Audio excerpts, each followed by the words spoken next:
அப்போ வெளியான சிவப்பு சூரியன்லேருந்து கடைசியாக இப்போ வெளியான லால் சலாம் வரைக்கும் எல்லா படங்களையுமே இவர் பார்த்துருக்காரு. இவருக்கு உதயம் தியேட்டரோட இருக்க அந்த அனுபவங்களை பற்றி நம்ம இப்போ கேட்கலாம்.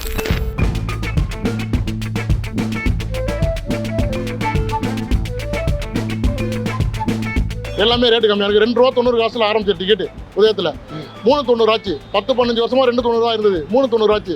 அப்புறம் 5.50 ஆச்சு. அதுக்கப்புறம் 55 65 ஆச்சு. இப்போ 100 110 வந்து நிற்குது. காட்சி தேட்டராக இருந்தாலும் சரி, உதயம் தேட்டராக இருந்தாலும் சரி, ஏவிஎம் தேட்டராக இருந்தாலும் சரி, உதயம் தேட்டராக இருந்தாலும் தலைவர் சூப்பர் ஸ்டார் ஒரே கோட்டை அவரோட கோட்டை தான்.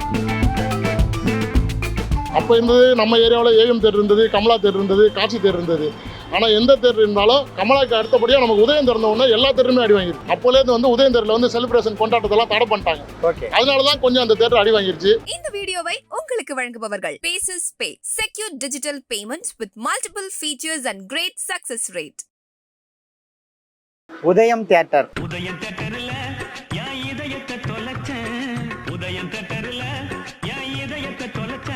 இந்த அளவுக்கு சினிமா பாடல்களில் இடம் பிடிச்ச இந்த உதயம் தியேட்டர் 40 ஆண்டுகளுக்கு பிறகு இடிக்கப்பட போகிறதா ஒரு தகவல் வெளியாகிருக்கு. இந்த உதயம் தியேட்டருக்கு ஒரு பெரிய கதை இருக்குது. 1983 பரமசிவம் அப்படின்றவர் நெல்லையிலேருந்து சென்னைக்கு வந்தார். அவரும் அவரோட 5 சகோதரர்களும் சேர்ந்து தான் இந்த இடத்த வாங்கி ஒரு திரையரங்கம் கட்டுறாங்க. அதுக்கு என்ன பெயர் வைக்கலாம் அப்படின்னு யோசிக்கும்போது தங்களோட ஊர் பெயர் வந்து உதயத்தூர். அந்த பேர்லேயே உதயம் தியேட்டர் அப்படின்னு இந்த தியேட்டரை திறக்கிறாங்க. முதல்ல ஒரு ஸ்க்ரீன் தான் திறக்கிறாங்க. நாளடைவில் மக்கள்கிட்ட ஒரு பெரும் வரவேற்பு இந்த தேட்டருக்கு கிடைக்குது. காரணம் என்னன்னு பார்த்தீங்கன்னா, இந்த பகுதியில் அதாவது சென்னையில் பார்த்தீங்கன்னா சத்தியம், அபிராமின்னு அந்த பக்கம் மத்திய சென்னையில் தான் அதிகப்படியான திரையரங்குகள் இருந்தது. தென் சென்னையில் பெரிய திரையரங்கம் எதுவும் இல்லை. அந்த நேரத்தில் இந்த திரையரங்கம் திறக்கப்பட்டதால் மக்கள் இதற்கு பெரும் வரவேற்பை கொடுக்குறாங்க. இப்படி நாளடைவில் படிப்படியாக வளர்ந்த தேட்டர் வந்து சந்திரன், சூரியன் அப்படின்னு இன்னும் பல ஸ்க்ரீன்கள் ஓப்பன் செய்யப்படுது. ஒரு கட்டத்துக்கு மேலே உரிமையாளர்களாக இருக்கிற அண்ணன் தம்பிக்குள்ள பல்வேறு கருத்து வேறுபாடுகள் ஏற்படுது. அதனால இந்த தேட்டர் வந்து நீதிமன்றம் வரைக்கும் போய் நீதிமன்றத்தோட கட்டுப்பாட்டுக்குள்ளே 2000க்கு அப்புறம் போயிடுது. தொடர்ந்து சில காலங்களாக நீதிமன்ற கட்டுப்பாட்டுகளில் இருந்த தேட்டரை 2009ஆம் ஆண்டு ஏலத்தில் பரமசிவம் மறுபடியும் அந்த ஏலத்தில் எடுக்கிறாரு. அவர் தான் முதல்ல தொடங்கின அந்த உரிமையாளர். அவர் கண்ட்ரோலுக்கு உதயம் தேட்டர் வந்தாலும் அதுக்குள்ளேயே பல மல்டிப்ளெக்ஸ் தேட்டர் சென்னையில் வந்துருச்சு. அதனால உதயம் தேட்டரோட மவுசு மக்கள் மத்தியில் வெகுவாக குறைஞ்சிருச்சு. மக்களோட வருகையும் உதயம் தேட்டருக்கு குறைஞ்சிருச்சு. அதுக்கப்புறம் மெட்ரோ ரயில் பணிக்காக உதயம் தேட்டரோட இடத்துல இருந்து சிறு பகுதியை மெட்ரோ நிர்வாகம் வந்து கைப்பற்றுறாங்க. மெட்ரோ ரயில் நிலையம் இங்கே கட்டப்படுது. அந்த ரயில் நிலையம் கட்டப்பட்டதுக்கு அப்புறமா உதயம் தேட்டர்னா எப்போவுமே வந்து ஒரு படம் வெளியாகும் போது பேனர் கட்டுவாங்க, கொடிகள் கட்டுவாங்க, ரசிகர்கள் எவ்வளோ வேணால் கொண்டாட்டத்தில் ஈடுபடுவாங்க. அது எல்லாத்துக்குமே இந்த ரயில் நிலையம் வந்து கட்டுப்பாடுகளை விதிச்சிருது. இதனால ரசிகர்களோட வருகை இன்னும் குறைஞ்சிருது. ஒரு கட்டத்தில் 2013ஆம் ஆண்டு இந்த தேட்டரை வித்துடலாம் அப்படின்ற முடிவுக்கே உதயம் நிர்வாகம் வந்ததாக சொல்லப்படுது. இருந்தாலும் அப்போதைக்கு தேட்டரை யாரும் வாங்க முன் வரலையாம். அதுக்கப்புறம் தொடர்ந்து இந்த தேட்டர் விற்கப்படுது அப்படின்ற செய்திகள் பரவிட்டே இருந்தது. இந்த நிலையில் 2024ஆம் ஆண்டான தற்போது இந்த தேட்டர் விற்கப்பட்டு விட்டது. குறிப்பாக ஒரு தனியார் கட்டுமான நிறுவனம் இதை வாங்கிட்டு தான் சொல்கிறாங்க. இந்த இடத்துல 25 மாடி கட்டடம் வரப்போகுது அப்படின்ற ஒரு தகவலும் வெளியாகிருக்கு. முழுவதுமே வந்து ரொம்ப ஆடம்பரமான அடுக்குமாடி குடியிருப்புகள் தான் இங்கே வரப்போகிறதாகவும் சொல்லப்படுது. மக்கள் வருகை குறைஞ்சது மட்டும் முக்கியமான காரணம் கிடையாதான். இந்த தேட்டருக்கு பக்கத்திலே பார்த்தீங்கன்னா அரசு வந்து புதுசாக ஒரு ஹவுசிங் போர்டு குடியிருப்பை கட்டுறாங்க. அந்த குடியிருப்புக்குள்ளேயே ஒரு பெரிய மால் வரப்போகுது. அந்த மால்லேயே மல்டிப்ளெக்ஸ் தேட்டரும் வரப்போகுது.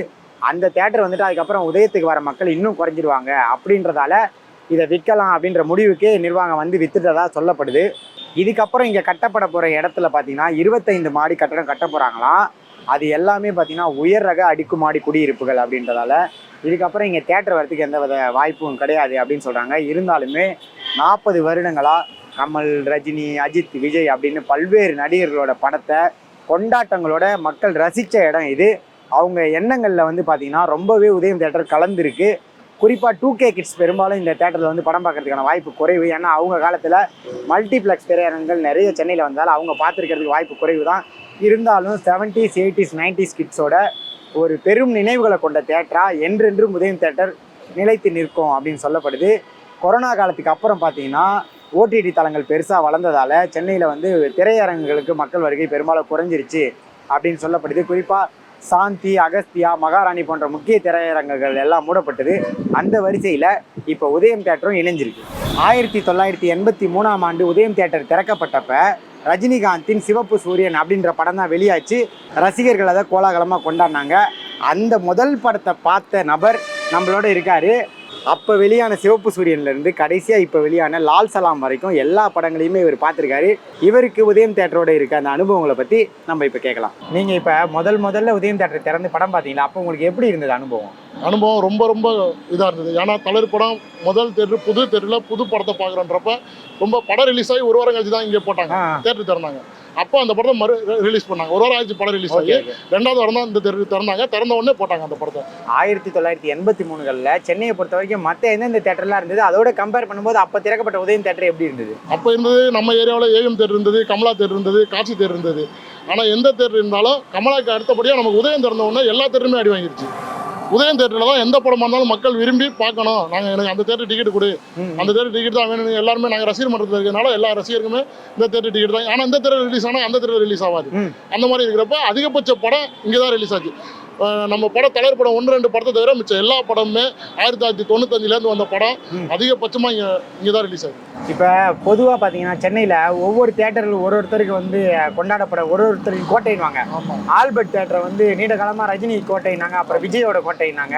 இப்போ காசி தேட்டர் வந்து அஜித் குமார். ஆல்பர்ட் தேட்டர் என்னைக்குமே ரஜினியோட கோட்டை தான், விஜய் கோட்டை கிடையாது. என்னைக்குமே தலைவரோட கோட்டை தான். ஓகே, அதே மாதிரி காசி திரையரங்க வந்து அஜித் ரசிகர்கள் ரொம்ப கொண்டாடுவாங்க அப்படின்லாம் சொல்லுவாங்க.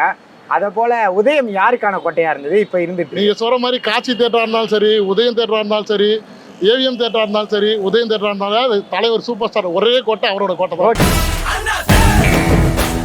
ஓகே, இப்போ உதயம் தேட்டர் சொல்லுங்க, அது யாரோட கோட்டையா இருந்தது? அது எங்க கோட்டை தான். ஓகே, எல்லாமே எங்களோட கோட்டை தான். எங்க கொடி தான் பறக்கும். அதுக்கப்புறமேட்டு நீங்க பொதுவா மற்ற ஒரு திரையரங்கத்துக்கு போறதுக்கும் உதயத்துக்கு வரதுக்கும் என்ன வித்தியாசம் இருக்கு? மற்ற தேட்டர்லாம் வந்து ஏவிஎம்ல ஓரளவுக்கு நார்மலா இருக்கும், மற்ற தேட்டர்லாம் ரேட்டு கூட இருக்கும். இங்க வந்தோன்னா எல்லாமே வாங்கி சாப்பிட்ற பொருள்லேருந்து குடும்பத்தோட வந்தா எல்லாமே ரேட்டு கம்மியாக இருக்கு. ₹2.90 ஆரம்பிச்ச டிக்கெட் உதயத்தில் 3.90 ஆச்சு. 10-15 வருஷமா 2.90 தான் இருந்தது, 3.90 ஆச்சு. அப்புறம் 5.50 ஆச்சு. அதுக்கப்புறம் 55, 65 ஆச்சு. இப்போ 100, 110 வந்து நிற்குது. எப்பவுமே ரேட் வந்து கரெக்டாக இருக்கிற தேட்டர் உதயம் தேட்டர். ஓகே, இப்போ வந்து உதயம் தேட்டர் இத்தனை நாள்ல இருந்ததுல நீங்க 83 இருந்தே பாக்குறீங்க. சென்னை எப்படி மாறி இருக்கு, உதயம் தேட்டர் எப்படி மாறி இருக்கு? சென்னை மாறி இருக்கு நல்லா, உதயம் தேட்டர் மாறல, அப்படியே தான் இருக்குது. அடையாளமா அதே மாதிரி தான் இருக்குது. இந்த மெட்ரோ ட்ரெயின் எப்போ கட்ட ஆரம்பிச்சாங்களோ அப்போலேருந்து வந்து உதயம் தேட்டரில் வந்து செலிப்ரேஷன் கொண்டாட்டத்தெல்லாம் தடை பண்ணிட்டாங்க. ஓகே, அதனால தான் கொஞ்சம் அந்த தேட்டர் அடி வாங்கிருச்சு. இல்லைன்னா இந்த தேட்டரை அடிச்சுக்க யாராலையும் முடியாது. அதுக்கு மொத்தம் உதயம் தேட்டரில் அனுமதி கொடுத்துருந்தாங்கன்னா மெட்ரோ ட்ரெயின் நிர்வாகத்திட்ட பேசி இன்னைக்கு வரைக்கும் உதயம் தேட்டரில் யாராலையும் எதுவும் அசைக்க முடியாது. அந்த ஒரு சின்ன ஒரு காரணத்தை தான் மற்ற ரசிகர் யாருமே இங்கே வராமல் வேறு தேட்டர் தேடி போக ஆரம்பிச்சிட்டாங்க. அதனால தான் இந்த தேட்டருக்கு இந்த மாதிரி ஒரு நிலைமை வந்துருக்கு. உதயம் தேட்டரில் நீங்கள் வந்து கிட்டத்தட்ட 83 23 கிட்டத்தட்ட ஒரு 40 வருடங்களாக நீங்கள் வந்து படம் பார்த்துருக்கீங்க. உங்களுக்கு மறக்க முடியாத அனுபவங்களை சில நிகழ்வுகளை குறிப்பிடுங்க. படிக்காதவன் படம் பார்க்குறப்ப 1984 படிக்காதவன் படம் வந்தது. படம் வந்தப்போ 1900 பெரும் வெள்ளம். அப்போ தான் முதல்ல வெள்ளம் தமிழில் சென்னையில் வெள்ள காடாக இருக்குது. படம் இங்கே ஓடாது போகாதுன்னு எல்லாருமே தடுக்கிறாங்க. அதையும் மீறி இங்கே நைட் ஷோ படம் வந்தால் படம் கூட்டம் அள்ளுது. அவ்வளோ நைட் ஷோ வந்து படத்தை பார்த்து அது எங்களால் மறக்க முடியாது. தலைவர் படத்தை பாயன்றதுனால அந்த 84 வந்து உதயத்தில் பார்த்துட்டு போகிறோம். அதுக்கப்புறம் ராஜா சின்னரோஜா பார்த்தோம். அதுக்கப்புறம் தலைவர் படம் எத்தனையோ படம் பார்த்துருக்கோம். படையப்பா பார்த்துருக்குறோம், பாபா பார்த்துருக்குறோம், தளபதி பார்த்துருக்குறோம். எல்லா படமும் இந்த தேட்டரில் பார்க்குறப்ப எங்களுக்கு சந்திரமுகி எல்லாமே ஒரு கொண்டாட்டம் தான், ஒரு பூஸ்ட் தான் இங்கே வந்தாலே. இந்த ஏரியாவுக்கு வந்து உதயம் தேட்டர் இருக்கு, அசோக் பில்லர்னு இருக்கு. மோஸ்ட்லி சொல்றவங்க எப்படி சொல்லி இறங்குவாங்க? ஒரு அட்ரஸ் கூட எப்படி? பில்லர் எல்லாம் அப்புறம் தான். உதயம் தேட்டர்கிட்ட நிற்கிறேன் அப்படியா, இந்த உதயம் தேட்டர்கிட்ட ஒரு ஆட்டோ பிடிச்சோம், ஒரு கார் பிடிச்சோம், யாரு எங்கள் ஊர்லேருந்து வந்தாங்கன்னா கூட உதயம் தேட்டர்கிட்ட வந்து இறங்கு. பில்லர்லாம் அடுத்த பட்ச விஷயம் தான்.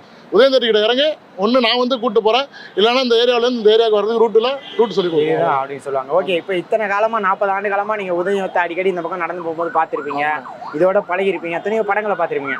இப்போ திடீர்னு இதை ஏதோ இடிக்க போறாங்க அப்படின்ற ஒரு செய்தி சொல்றாங்க, அது உண்மைன்னு சொல்றாங்க. இதை நினைக்கும் போது உங்களுக்கு எப்படி இருக்கு? நாளைக்கு உதயம் இல்லாத இடத்த எப்படி பார்ப்பீங்க? தேட்டரில் போய் இப்போ விசாரிச்சோம். அவங்க என்ன சொல்றாங்கன்னா இன்னும் கன்ஃபார்ம் ஆகல.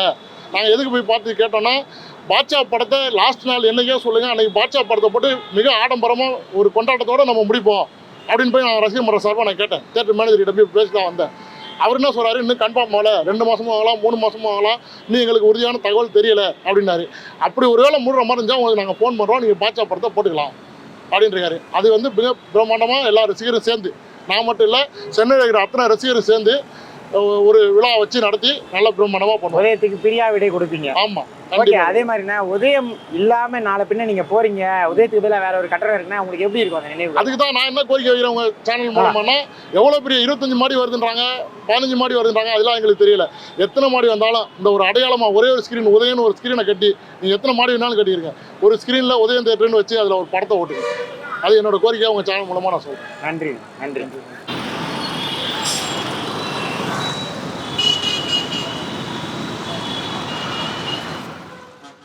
இந்த வீடியோ உங்களுக்கு பிடிச்சிருந்தா லைக் பண்ணுங்க, ஷேர் பண்ணுங்க, கமெண்ட் பண்ணுங்க.